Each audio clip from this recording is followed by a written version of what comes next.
And tonight we read from the revised Aesop's Fables, one of my favorites, called The Wolf and the Lamb. And I'll provide some context during the story about some of the language they use, and we'll discuss the moral and why I like it so much afterward. A wolf came upon a lamb straying from a flock, and felt some compunction about taking a life of so helpless a creature without some plausible excuse.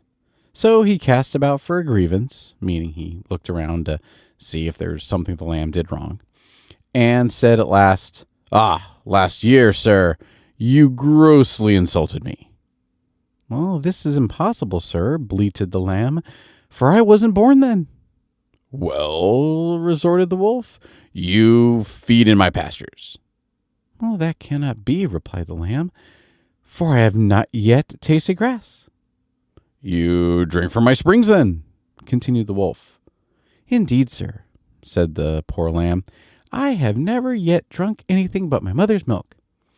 "Well, anyhow," said the wolf, "I'm not going to go without my dinner." And so he gobbled the little lamb up. And it's kind of a bleak story, but it's one that seems to reflect itself in everyday life. And growing up, and especially now that I have a young daughter, growing up, we like to believe that if we do well and we work hard, the things will work out. And largely they will. I'm not saying don't work hard. I'm not saying don't be optimistic. No, absolutely. But there are people in this life, and I would encourage all of us to not become one. But there are people in this life who are like the wolf in this story, and they're going to do something mean. They're going to be mean. They're going to be bad people, and they look for a reason to justify them being bad or being mean or being bullies.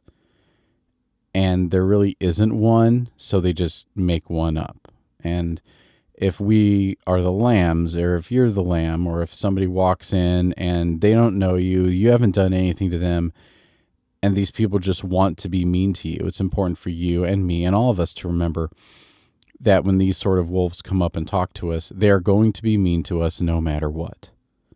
It's nothing you did wrong. It's nothing I did wrong. There are people in this world who want us to fail, who want us to cry, who don't want us to be happy just because it happens to be what they want or it gets in their way or things like that.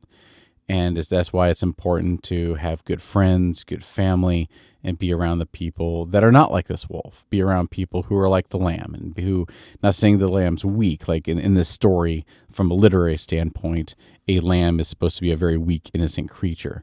But, as we grow up, even now that I'm a parent, there are those people in this world who are just mean and who want to get in the way and want to do bad things and want to hurt people. And it's important to, first off, not become one of those people ourselves. But also, when we do come across that sort of wolf who's just looking for a reason to be mean and then will be mean to us anyway, to not worry about them, not think more about them. We can talk to our parents, we can talk to our friends and our spouses and be like, hey, this person was real mean. Here's what they said to me. And we can get the encouragement and the reassurance from those who love us that, no, we're fine. And it's just a mean person walking around being mean. But anyway, I hope you enjoyed the story as much as I did. Good night.